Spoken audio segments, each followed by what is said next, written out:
السلام علیکم ورحمۃ اللہ وبرکاتہ۔ عزیز دوستو، آج ہم تیسری صورت لے کر آپ کی خدمت میں حاضر ہوئے ہیں، اور آج جس صورت کے متعلق ہم جانیں گے اور جس صورت کو ہم پڑھیں گے وہ ہے سورہ ماعون،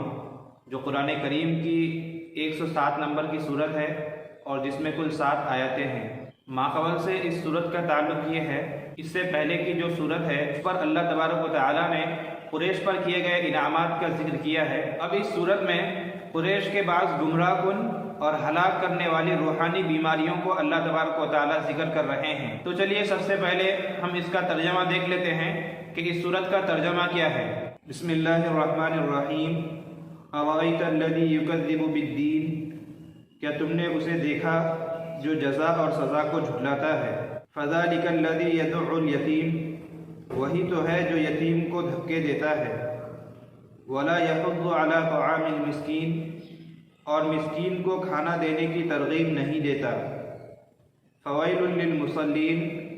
پھر بڑی خرابی ہے ان نماز پڑھنے والوں کے لیے۔ الذین هم عن صلاتهم ساہون، جو اپنی نماز سے غفلت برتتے ہیں۔ الذین هم یراؤون، جو دکھاوا کرتے ہیں۔ ویمنعون الماعون، اور دوسروں کو معمولی چیز دینے سے بھی انکار کرتے ہیں۔ یہ سورہ ماعون کا ترجمہ ہے، اور اس صورت میں اللہ تبارک و تعالیٰ نے کفار اور منافقین کی کچھ بری خصلتوں اور ان کی روحانی بیماریوں کو ذکر کیا ہے۔ یعنی یہ بیماریاں اور یہ اوصاف اتنے برے ہیں اور اس لائق ہیں کہ یہ کسی مسلمان کے شایان نشان نہیں، کسی مسلمان کے لیے یہ زیبا نہیں کہ وہ ان بیماریوں کا شکار ہو۔ لیکن بڑے افسوس کے ساتھ عرض ہے کہ آج عام تو عام، خواص بھی ان بیماریوں کے شکار نظر آتے ہیں، ان روحانی امراض کے شکار دکھائی دیتے ہیں۔ تو آج کی اس نشست میں ہم بڑے اختصار کے ساتھ ان بیماریوں کا اور سورہ ماعون میں ذکر کیے ہوئے کفار اور منافقین کی بری خصلتوں کو ہم بیان کرتے ہیں، اور اللہ تبارک و تعالیٰ سے دعا بھی ہے اور ہم عزم بھی کریں کہ انشاءاللہ ہم ان بیماریوں سے محفوظ رہیں گے اور اپنے آپ کو ان روحانی بیماریوں سے پاک کر کے اس کے مقابل جو اوصاف حمیدہ ہیں، جو اچھے اخلاق ہیں، جو ایک مومن کے شایان شان اور ایک مومن کے لیے مناسب ہے، انشاءاللہ ان اوصاف حمیدہ اور ان اچھے اوصاف کو ہم اپنانے کی انشاءاللہ کوشش کریں گے۔ عزیز دوستو، اس سورہ مبارکہ میں 6 قسم کے روحانی امراض کا ذکر ہے۔ اللہ تبارک و تعالیٰ نے کفار اور مشرکین کے 6 ایسے اوصاف کو ذکر کر کے مومنین کو یہ تعلیم دے رہے ہیں کہ تمہیں ان چیزوں سے بچنا ہے، تمہیں ان روحانی بیماریوں سے خود کو پاک رکھنا ہے۔ تو چلیے ہم بڑے اختصار کے ساتھ آپ کی خدمت میں ان روحانی بیماریوں کو ذکر کرتے ہیں۔ اس صورت کے شروع میں کفار اور مشرکین کی ایک علامت اور ان کی ایک نشانی یہ بتلائی گئی کہ وہ قیامت کے دن کا انکار کرتے ہیں، حساب کتاب اور یوم جزا کا وہ انکار کرتے ہیں۔ اللہ تبارک و تعالیٰ نے فرمایا، ارأیت الذی یکذب بالدین، کیا تم نے نہیں دیکھا اس شخص کو جو یوم جزا کا، جزا سزا کے دن کا انکار کرتا ہے۔ یہاں پر دین سے مراد دین اسلام بھی ہو سکتا ہے، چونکہ کفار دین اسلام کی بھی تردید کرتے ہیں۔ اکثر علماء کے نزدیک یہاں پر دین سے مراد یوم جزا ہے، یوم الدین ہے، یعنی سورہ فاتحہ میں جس دین کا ذکر ہے، مالک یوم الدین، کہ اللہ تبارک و تعالیٰ جزا اور سزا کے دن کا مالک ہے، حساب کتاب کے دن کا مالک ہے۔ تو ہم مسلمانوں کا تو یہی عقیدہ ہے کہ انسانوں کو مرنا ہے، مرنے کے بعد ایک نئی زندگی ہے، اور کل قیامت کے دن تمام لوگوں کو اللہ تعالیٰ میدان حشر میں جمع کریں گے اور ان کے کیے کرائے کی ان کو سزا دی جائے گی یا ان کو ان کا انعام اور بدلہ ملے گا۔ اللہ کے فرشتوں نے جو ہمارے اعمال لکھے ہیں اس کے مطابق وہاں پر فیصلہ ہوگا۔ اللہ تبارک و تعالیٰ اپنا انصاف دکھلائیں گے، اپنا فضل فرمائیں گے۔ یہ ہم مسلمانوں کا عقیدہ ہے۔ لیکن کفار جو ہے، کفار کی علامت اور ان کی نشانی یہ ہے کہ وہ اس دن کا انکار کرتے ہیں۔ وہ کہتے ہیں کہ مرنے کے بعد کوئی زندگی نہیں، انسان پیدا ہوا، مرا، بس ختم، یہیں سے ان کی کہانی تمام ہو گئی، اب آگے کوئی زندگی نہیں ہے، آگے کچھ بھی نہیں ہونا ہے، بات پوچھ نہیں ہونی، ہم سے پوچھ تاچھ یا کوئی بھی سوال جواب نہیں ہوگا، لہذا یہ دنیا ہی کی زندگی ہے، بالکل عیش کر لو، جیسی زندگی گزارنی ہے گزار لو۔ تو اللہ تبارک و تعالیٰ کہتے ہیں کہ ایسی بات نہیں ہے، بلکہ یوم جزا اور یوم حساب قائم کیا جائے گا۔ اس صورت میں ہمارے لیے کیا سبق ہے؟ ہمارے لیے سبق یہ ہے کہ بڑے افسوس کے ساتھ عرض ہے، آج ہم میں سے اکثر مسلمان اس بات کا زبان سے اقرار تو کرتے ہیں کہ مرنا ہے، مرنے کے بعد ایک نئی زندگی ہے، اللہ کے حضور پیش ہونا ہے، حساب کتاب دینا ہے، لیکن بڑے دکھ اور افسوس کے ساتھ عرض ہے کہ ہمارے اعمال یہ بتلاتے ہیں، ہمارے افعال یہ بتلاتے ہیں، ہمارے کرتوت یہ گواہی دیتے ہیں کہ نعوذ باللہ ثم نعوذ باللہ، گویا کہ دل سے ہمیں اس بات کا یقین ہی نہیں ہے کہ ہمیں اللہ کے حضور پیش ہونا ہے۔ ہم کھلے عام اللہ کے احکام کی دھجیاں اڑاتے ہیں، سنت کا مذاق اڑاتے ہیں، اسی طرح گناہوں میں پوری زندگی کھپا دیتے ہیں، اور شعائر اسلام تک کی ہم نعوذ باللہ بے حرمتی کرتے ہیں، داڑھی کی مذاق اڑاتے ہیں، مدارس کی اور علماء کی ہم بے حرمتی کرتے ہیں۔ اسی طرح نماز روزہ سے ہمیں کوئی لینا دینا نہیں، رمضان کا مبارک مہینہ چل رہا ہے اور ہم ہوٹلوں میں کھلے عام کھا رہے ہوتے ہیں، نماز کے لیے کوئی بلائے تو اسے جھڑپ دیتے ہیں، تبلیغی ساتھی ہمارے پاس دین کی بات لے کر آتا ہے تو ہم اسے مارتے ہیں، بھگاتے ہیں۔ تو ہمارے جو اعمال ہیں، ہمارے جو افعال ہیں، یہ بتلاتے ہیں کہ نعوذ باللہ گویا کہ قیامت کے دن پر اللہ کے حضور پیش ہونے پر عملی طور پر ہمارا ایمان ہی نہیں ہے، ہمارے دل میں اس بات کا یقین ہی نہیں ہے۔ یہ بہت ہی خطرناک بات ہے۔ یاد رکھیے، آپ کچھ بھی کر لیں، دنیا میں جتنی مرضی آپ عیش کر لیں، دنیا میں جتنی مرضی آپ اپنا پاور، طاقت اور اپنی قوت جتلا لیں، لیکن آپ کو ایک دن مرنا ہے اور مرنا ہے۔ اللہ کے حضور پیش ہونا ہے تو ہونا ہے، قیامت قائم ہونی ہے، میزان عدل قائم ہونا ہے۔ آپ نے جو کچھ بھی دنیا میں کیا ہے اس کا بدلہ آپ کو ضرور ملے گا، ایک رائے کے دائرے کے برابر بھی اس میں کمی کٹوتی نہیں ہوگی۔ فَمَن يَعْمَلْ مِثْقَالَ ذَرَّةٍ خَيْرًا يَرَهُ وَمَن يَعْمَلْ مِثْقَالَ ذَرَّةٍ شَرًّا يَرَهُ، کہ اگر تم نے رائے کے دانے کے برابر، سرسوں کے دانے کے برابر بھی تم نے کوئی نیک کام یا برا کام کیا ہوگا، قیامت کو دیکھ لو گے، وہاں اللہ کے فرشتے جنہوں نے تمہارا رجسٹر لکھا ہے وہ پیش کریں گے اور اللہ کے سامنے انصاف کے ساتھ ترازو تولا جائے گا۔ تو ہمیں چاہیے کہ ہم ترازو کے توکے جانے اور تولے جانے پر یقین رکھیں۔ جس طرح ہم زبان سے اقرار کرتے ہیں، اپنے عمل سے بھی اس بات کا اقرار کریں کہ ہاں ہم یوم جزا کو، حساب کتاب کے دن کو مانتے ہیں، اور کفار کی یہ جو روحانی بیماری بتلائی گئی ہے، ہم اپنے آپ کو اس بیماری سے پاک سمجھتے ہیں اور اپنے آپ کو اس بیماری سے پاک کرنے کی انشاءاللہ کوشش بھی کریں گے۔ تو میرے عزیز دوستو، آج ہمیں یہ عہد کرنا ہے کہ جس طرح ہم زبان سے قیامت کے دن کا اقرار کرتے ہیں، انشاءاللہ ہم مکمل کوشش کریں گے کہ ہمارے اعمال سے بھی اس بات کا اظہار ہو کہ ہاں ہم اللہ کے سامنے پیش ہونے کو مانتے ہیں۔ لہذا ہمیں اللہ تبارک و تعالیٰ کے احکام کی بے حرمتی نہیں کرنی، اللہ تعالیٰ کے احکام کو نہیں چھوڑنا، بلکہ احکام کی بجاوری کرنی ہے۔ منہیات سے اور جن چیزوں سے اللہ تعالیٰ نے روکا ہے ان چیزوں سے رکنا ہے، جن کے کرنے کا حکم دیا ہے ان کو بجا لانا ہے، اور اللہ تبارک و تعالیٰ سے دعا بھی کرنی ہے کہ اللہ تبارک و تعالیٰ کفار کے اس روحانی بیماری سے اللہ ہماری حفاظت فرمائے، اللہ ہمیں یقین کامل عطا کرے، ہمارے ایمان کو مضبوط کرے۔ دوسرے نمبر پر اس صورت میں کفار کی ایک روحانی بیماری اور ان کی ایک غلط حرکت کو اللہ تعالیٰ نے اس طرح بیان کیا کہ یہ لوگ یتیم کو دھتکارتے ہیں۔ کوئی یتیم بے سہارا بچہ اگر ان کے در پر آتا ہے، ان سے کچھ سوال کرتا ہے، اپنی ضرورتوں کا اظہار کرتا ہے، تو یہ اس کو دھتکار کر اور دھکا دے کر بھگا دیتے ہیں، اس کو ذلیل کر کے بھگا دیتے ہیں، تو یہ کفار کی علامت ہے۔ اسی طرح مفسرین نے یہ بھی لکھا ہے کہ بعض کفار مکہ جیسے ابو جہل وغیرہ، ان کی عادت یہ تھی کہ یہ یتیم کے مال کو دبا لیتے تھے، یتیم کے حق کو دبا لیتے تھے، جس کا باپ مر گیا اس کے مال پر قبضہ کر لیتے، اور اگر وہ یتیم بچہ اپنا حق وصول کرنے آتا، اپنا حق لینے آتا، تو یہ لوگ دھکا دے کر اسے دھتکار دیتے اور بھگا دیتے، ذلیل کر کے اس کو نکال دیتے، اس کا مال، اس کا حق اسے نہیں ملتا تھا۔ یہ کفار کی اللہ تبارک و تعالیٰ نے ایک علامت اور ان کی ایک نشانی ذکر کی ہے۔ اس سے ہمیں یہ سبق ملتا ہے کہ اگر آپ کے پاس کسی یتیم کا کوئی مال ہے، کسی یتیم کا کوئی حق ہے، تو آپ کو چاہیے کہ آپ اس حق کو دبائے نہیں، اس حق کو کھائے نہیں، بلکہ یتیم کو اس کا حق اس کو دے دے، یتیم کا مال اس کے حوالے کر دیں۔ اسی طرح آپ کے پاس کوئی یتیم اپنی ضرورت کو لے کر آتا ہے تو آپ کو چاہیے کہ آپ اس پر رحم کھائیں، ترس کھائیں، اور ایک مسلمان کے اور ایک ایمان والا کے شایان شان یہی ہے کہ وہ یتیموں کے ساتھ حسن سلوک کرے، اچھا برتاؤ کرے۔ آپ کے بس میں ہے تو آپ اسے دے دیں، کچھ رقم دے دیں، اگر آپ کے پاس نہیں ہے تو اسے اچھی بات کہہ کر اور اسے پیار محبت سے سمجھا کر آپ اپنے دروازے سے روانہ کر دیں۔ ایسا نہیں کہ اس کو دھتکار کے بھگا دیں کہ جاؤ تمہیں کوئی کام نہیں ہے، ایسا ویسا، اس کو کھڑا کوٹا نہ سنائیں۔ تو یہ ہمیں سبق مل رہا ہے کہ ایک مسلمان کے شایان شان یہی ہے کہ یتیموں کے ساتھ، بیواؤں کے ساتھ، مسکینوں کے ساتھ، فقیروں کے ساتھ، محتاجوں کے ساتھ حسن سلوک کرے، اچھے اخلاق سے پیش آئے۔ آپ کے پاس اگر مال ہے، آپ میں اتنی وسعت ہے تو ان کی مدد کریں، دل کھول کر مدد کریں،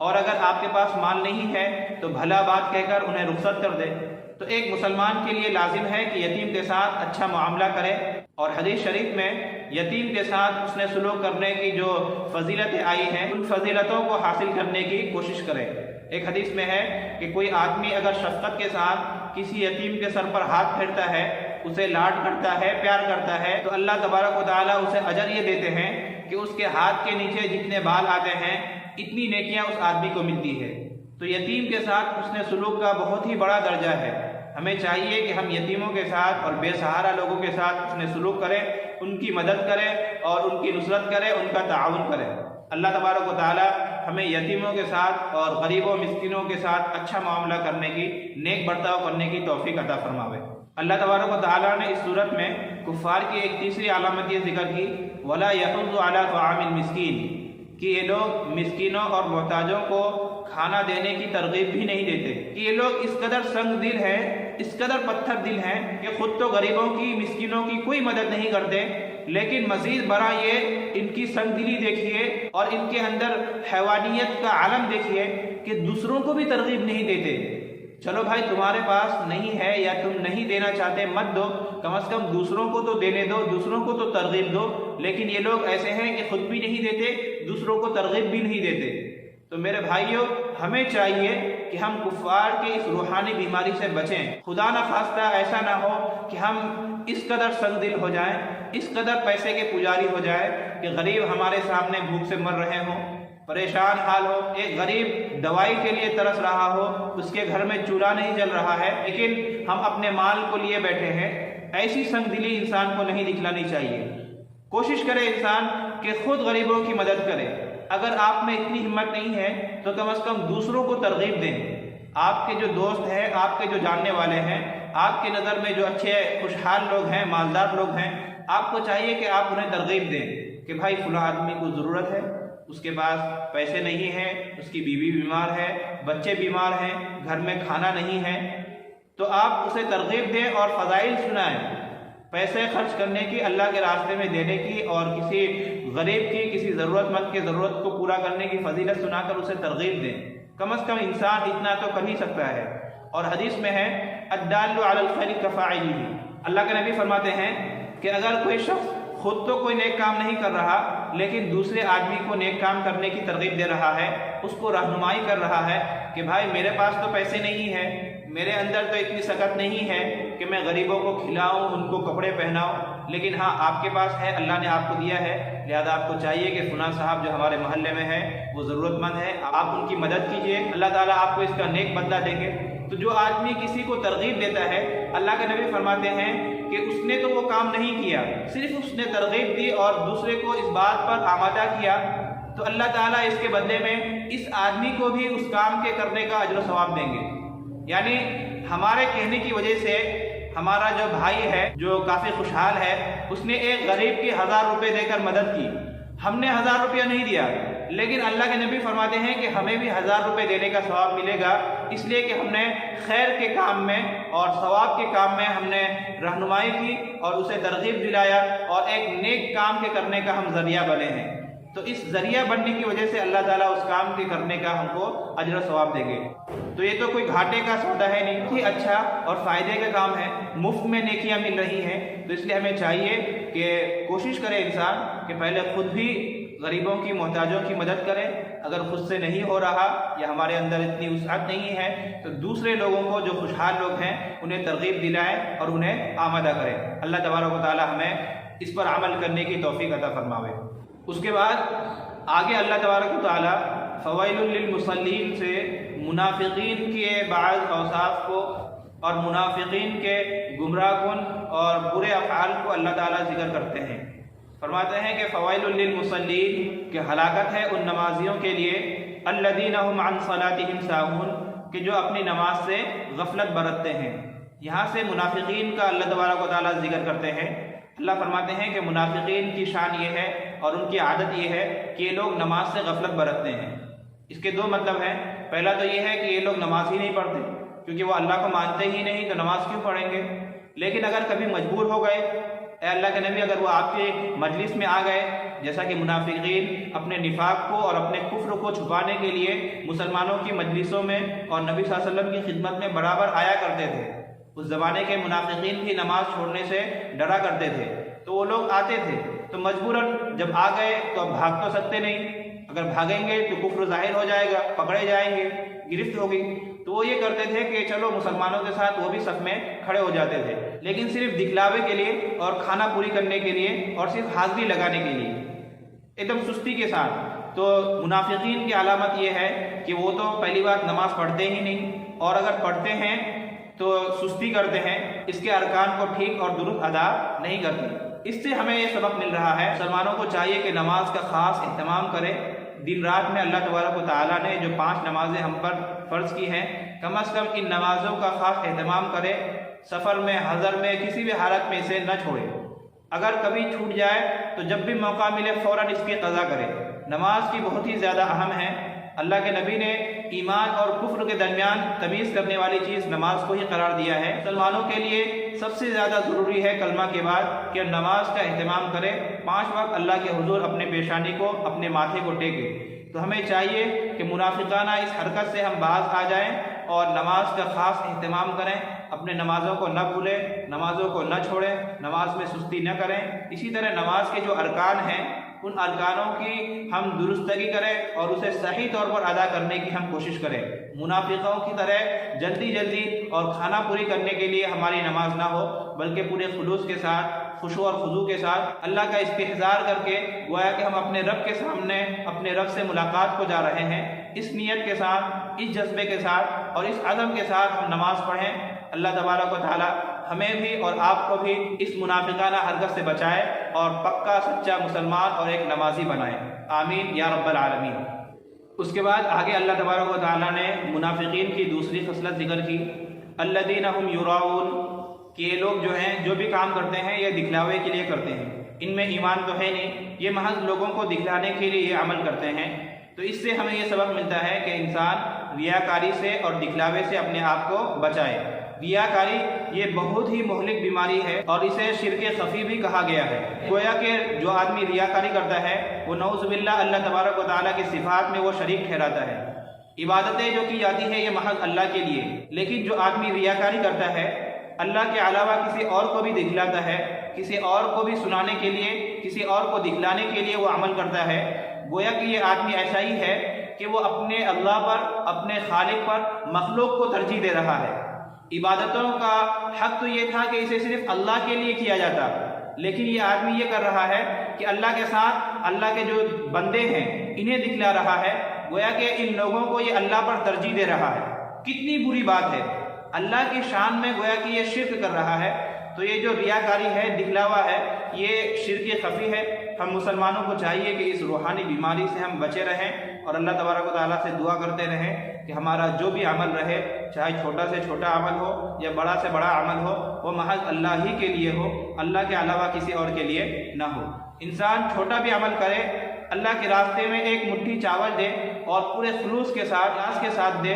اور اس طور پر دے کہ دائیں ہاتھ سے صدقہ کرے، بائیں ہاتھ کو بھی خبر نہ ہو۔ اللہ تبارک و تعالیٰ کے نزدیک یہ پسندیدہ ہے، اللہ کے نزدیک یہ مقبول ہے۔ اس صدقے کے مقابلے میں اور اس نیک عمل کے مقابلے میں جو تو کروڑوں کا ہو لیکن لوگوں کو دکھانے کے لیے ہو، ریاکاری کے لیے ہو، اپنے آپ کو اچھا گنانے کے لیے اور اپنے نام، شہرت اور عزت کے لیے ہو، اس کروڑ روپے کے مقابلے میں اخلاص سے دیا ہوا 1 روپیہ بھی اللہ تعالیٰ کے نزدیک زیادہ محبوب ہے۔ تو اس لیے ہمیں چاہیے کہ ہم اگر چھوٹے سے چھوٹا بھی عمل کریں یا بڑے سے بڑا کوئی کام اور کارنامہ کریں تو اللہ تبارک و تعالیٰ کی خوشنودی اور اللہ تبارک و تعالیٰ کی رضا ہمارے سامنے ہو، لوگوں کی رضا اور لوگوں کو دکھلاوا ہمارے سامنے نہ ہو۔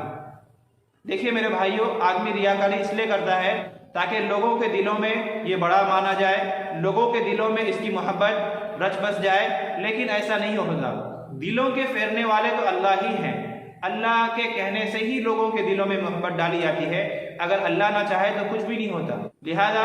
دلوں میں محبت ڈالنے والے سے بغاوت کر کے آپ یہ چاہیں کہ ہمیں عزت ملے، ایسا نہیں ہوگا۔ یہ بھی ہو سکتا ہے کہ لوگ آپ کے منہ میں تھوک دیں اور آپ کے سامنے آپ کو متنبع کر دیں کہ تم ریاکاری کر رہے ہو، یا اگر منہ پر نہ بھی بولے تو پیٹھ پیچھے تو وہ کہیں گے ہی کہ یہ دکھلاوے کے لیے تھا، پھر آپ کا جو ارادہ تھا، آپ نے جس نیت سے دیا تھا وہ تو حاصل ہی نہیں ہوا۔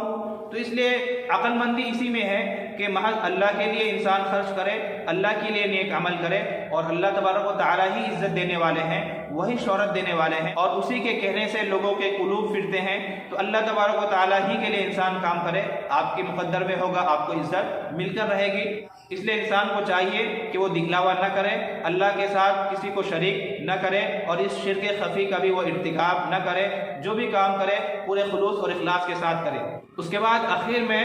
نمبر 6 پر ایک روحانی بیماری کو اللہ نے ذکر کیا، وَيَمْنَعُونَ الْمَاعُونَ۔ یہ منافقین اس قدر بخیل ہیں اور مال کے اس قدر یہ لوگ پجاری ہیں کہ عام برتنے کی جو چیزیں ہوتی ہے روزمرہ کی، یہ بھی ایک دوسرے کو نہیں دیتے۔ معاون کا معنی یہ ہے کہ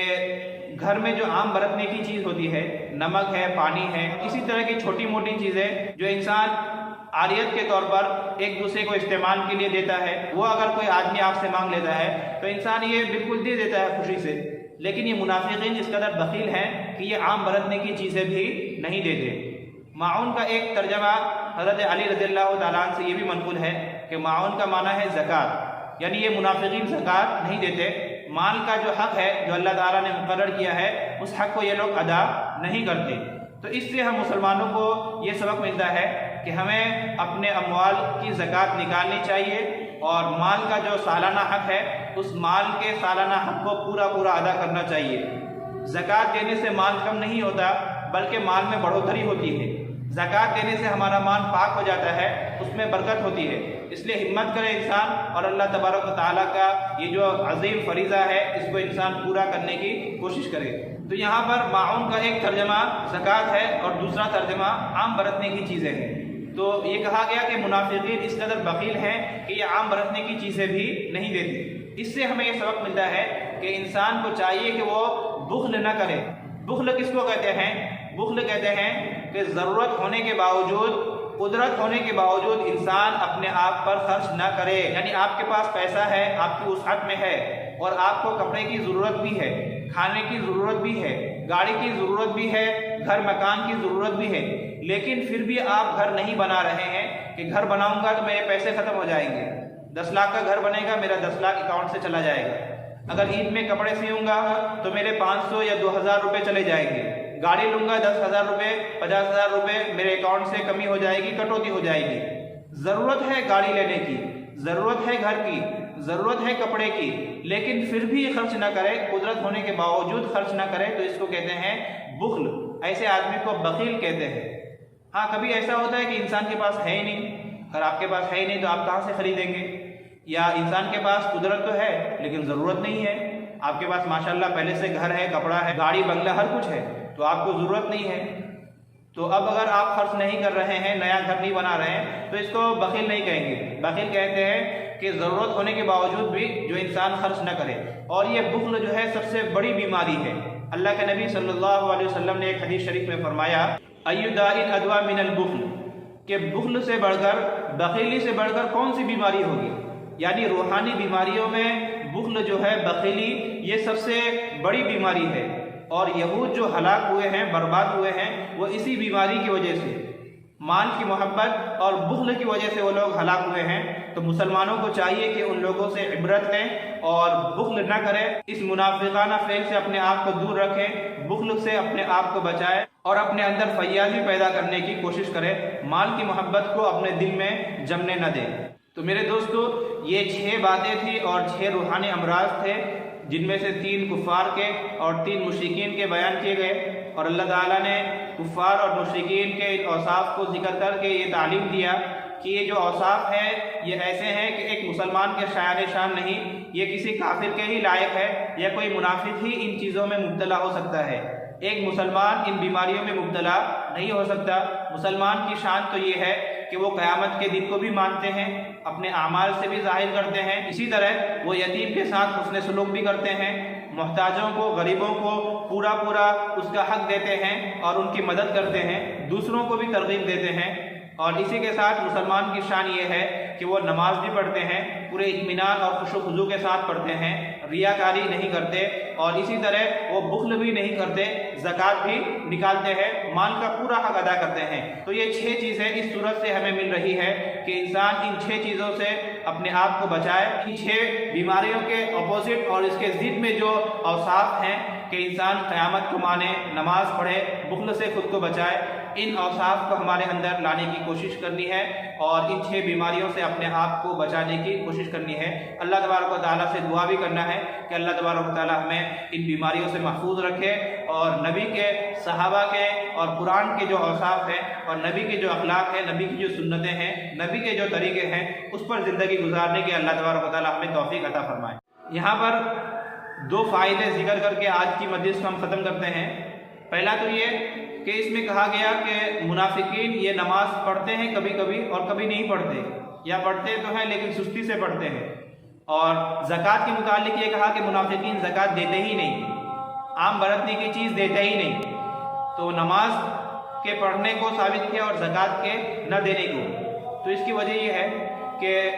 نماز جو ہے یہ ایسا عمل ہے کہ لوگوں کے ساتھ اسے پڑھا جاتا ہے، ایک دوسرے لوگ دیکھتے ہیں کہ آدمی نماز پڑھ رہا ہے کہ نہیں، مسجد آیا کہ نہیں آیا، دوسرے لوگ دیکھتے ہیں۔ اگر آدمی مسلسل مسجد نہیں جائے گا تو لوگ سمجھ جائیں گے کہ یہ نمازی نہیں ہے۔ تو منافقین یہ کرتے تھے کہ اپنے کفر کو بچانے کے لیے مسجد چلے جاتے تھے۔ اور زکوٰۃ کا معاملہ ایسا ہے کہ اس میں دکھلانا ضروری نہیں ہے، انسان اپنے طور پر بھی دے سکتا ہے اور عموماً لوگ اپنے طور پر ہی دیتے ہیں۔ تو یہاں پر کوئی دیکھنے والا، کوئی ٹوکنے والا، کوئی پوچھنے والا ہوتا نہیں تھا، تو یہ لوگ یہاں پر گلی مار جاتے تھے، چھٹی کر لیتے تھے، زکوٰۃ دیتے ہی نہیں تھے۔ نماز تو ایک مجبوری میں پڑھ لیتے لیکن زکوٰۃ دیتے ہی نہیں تھے۔ تو یہ منافقین کی ایک عادت تھی۔ ایک فائدہ یہ کہ حقوق اللہ کا درجہ بڑا ہے یا حقوق العباد کا، یعنی اللہ تعالیٰ کے جو ہمارے اوپر حقوق ہے کہ انسان اللہ پر ایمان لائے، اللہ کی عبادت کرے، تو یہ اللہ کے جو حقوق ہے، نماز، روزہ، حج، زکوٰۃ وغیرہ، ان کا درجہ بڑا ہے یا حقوق العباد کا، انسانوں کے حق کا۔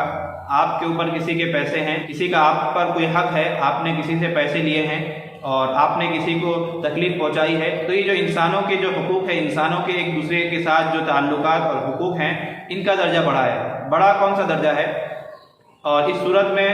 حقوق العباد کو اللہ تبارک و تعالیٰ نے پہلے ذکر کیا ہے، یتیموں کو اس کا حق دینے کا، اسی طرح محتاجوں کو اس کا حق دینے کا ذکر اللہ تعالیٰ نے پہلے کیا ہے، اور نماز، زکوٰۃ وغیرہ کو اللہ تعالیٰ نے بعد میں ذکر کیا ہے۔ بعض لوگ سوال کرتے ہیں کہ بڑا درجہ کس کا ہے، حقوق اللہ کا یا حقوق العباد کا؟ اور فقہا نے یہ بھی لکھا ہے کہ قیامت کے دن اللہ تبارک و تعالیٰ اپنے حق کو چاہیں گے تو معاف کر سکتے ہیں اور انسان کو بخشش دے سکتے ہیں، لیکن لوگوں پر جو حق ہے، جس کو حقوق العباد کہتے ہیں، آپ نے کسی کو تنگ کیا ہے، کسی کو مارا ہے، کسی کا ناجائز مال ہڑپ لیا ہے، تو یہ انسان کا ایک دوسرے پر حق ہے، یہ اللہ تبارک و تعالیٰ معاف نہیں کریں گے۔ کل قیامت کے دن وہاں پر ایک دوسرے سے بدلہ لیا جائے گا، ایک دوسرے کو اس کا حق دلوایا جائے گا، حتیٰ کہ شہید جس کا درجہ بہت ہی بلند ہے، اگر اس کے ذمے بھی کسی کا حق ہوگا، کسی بندے کا حق ہوگا، تو اللہ تعالیٰ اسے بھی جنت میں جانے نہیں دیں گے، اس سے بھی اس کا حق وصول کیا جائے گا۔ تو حقوق العباد کو بہت ہی اہتمام کے ساتھ بیان کیا گیا ہے۔ تو اب سوال ہوتا ہے کہ حقوق اللہ کا درجہ بڑا ہے یا حقوق العباد کا؟ دوستو یاد رکھیے کہ مقام، مرتبے، عظمت اور رفعت کے اعتبار سے حقوق اللہ ہی کا درجہ بلند ہے، اور حقوق العباد کا جو بعض جگہ ذکر آتا ہے وہ اس اعتبار سے کہ لازم ہونے اور ادائیگی کے ضروری ہونے کے اعتبار سے حقوق العباد بہت ہی زیادہ مؤکد ہے، یعنی حقوق العباد کی ادائیگی کو بہت ہی زیادہ اہتمام کے ساتھ بیان کیا گیا ہے کہ انسان اس کو ادا کر دے، انسان اس میں کوتاہی نہ کرے۔ آپ کے ذمے کسی کا حق ہے، کسی کا روپے پیسے ہے، زمین جائیداد ہے، تو آپ کو چاہیے کہ اسے جلد سے جلد ادا کر دے، اس میں سستی نہ کرے۔ حقوق العباد جو ہے یہ ادائیگی کے اعتبار سے اور حق کو ادا کرنے کے اعتبار سے اس کی بہت ہی زیادہ تاکید آئی ہے، ورنہ قدر و منزلت، رفعت اور عظمت کے اعتبار سے تو اصل درجہ وہ حقوق اللہ ہی کا بڑا ہے، حقوق اللہ ہی کا درجہ سب سے زیادہ معظم ہے۔ لہذا ہمیں چاہیے کہ ہم حقوق اللہ کا بھی خاص اہتمام کریں، اللہ کے حقوق کو، اللہ کی عبادتوں کو پورا ادا کریں، اور حقوق العباد کا بھی خاص اہتمام کریں۔ انسان کوشش کرے کہ جب اس دنیا سے جائے تو اس کے ذمے نہ اللہ تعالیٰ کے کوئی حقوق باقی رہے، نہ اس کے ذمے نماز، روزہ، حج، زکوٰۃ میں سے کوئی حکم باقی رہے، اور اسی طرح لوگوں کے جو حقوق ایک دوسرے پر ہوتے ہیں وہ بھی باقی نہ رہے۔ اگر اب تک ہم سے کوتاہی ہوئی ہے، ہم نے کسی کا مال لے لیا ہے، تو اگر آپ کے پاس مال ہے تو آپ فوراً اسے ریٹرن کر دیں، واپس کر دیں۔ اگر آپ کے پاس نہیں ہے تو اس آدمی سے جا کر معافی مانگیں. اگر وہ معاف نہیں کر رہا ہے اس کے پیر پڑ جائے، اپنی ٹوپی اس کے پیر پر رکھ دے. دنیا کا سخت سے سخت دل انسان ہوگا، اس صورت میں تو وہ معاف کر ہی دے گا. تو انسانوں کو چاہیے کہ دنیا ہی میں اپنا معافی کرا لے، ورنہ قیامت کے دن وہاں پر معافی نہیں ہوگی، وہاں پر نیکیاں دینی پڑے گی. اگر آپ کی نیکیاں ختم ہو گئی ہیں تو آپ پر سامنے والے کے گناہوں کو اور اس کے برے اعمال کو آپ پر لادا جائے گا. تو کہیں ایسا نہ ہو کہ ہماری نیکیاں وہاں ختم ہو جائے. اللہم احفظنا من، ہم جنت کے بجائے کسی اور جگہ کے مستحق ہو جائے. اللہ تبارک و تعالی ہماری جہنم سے حفاظت فرمائے اور جنت میں اول وہلا میں ہم سب کو داخلہ نصیب فرمائے. ہم نے جو باتیں کہی ہے، سنی ہے یا کہنے کی کوشش کی ہے، اللہ تبارک و تعالی ہمیں اس پر عمل کرنے کی توفیق عطا فرمائے. اور اگر ہم سے کوئی غلطی ہوئی ہے اللہ تعالیٰ درگزر کرے. آپ نے اگر کسی غلطی کو محسوس کیا ہے تو ہمیں ضرور متنبع کریں. آپ کے ذہن میں کوئی اور مفید بات، کوئی اور مفید اور اہم بات ہو تو وہ بھی ہم سے شیئر کریں. اس ویڈیو کو زیادہ سے زیادہ شیئر کریں اور اپنے گھر والوں سے، اپنے دوست و احباب سے اس ویڈیو کو اور اس کے پیغام کو، خاص طور پر اس کے پیغام کو آپ اپنے جاننے والوں اور متعلقین سے ضرور بیان کریں. خود بھی سنیں اور اس سے فائدہ اٹھائیں، دوسروں سے بھی مذاکرہ کریں. اللہ تبارک و تعالی آپ تمام کو سلامت باکرامت رکھے. والسلام علیکم ورحمۃ اللہ وبرکاتہ. هل لك سر عند الله بينك أنت وبين الله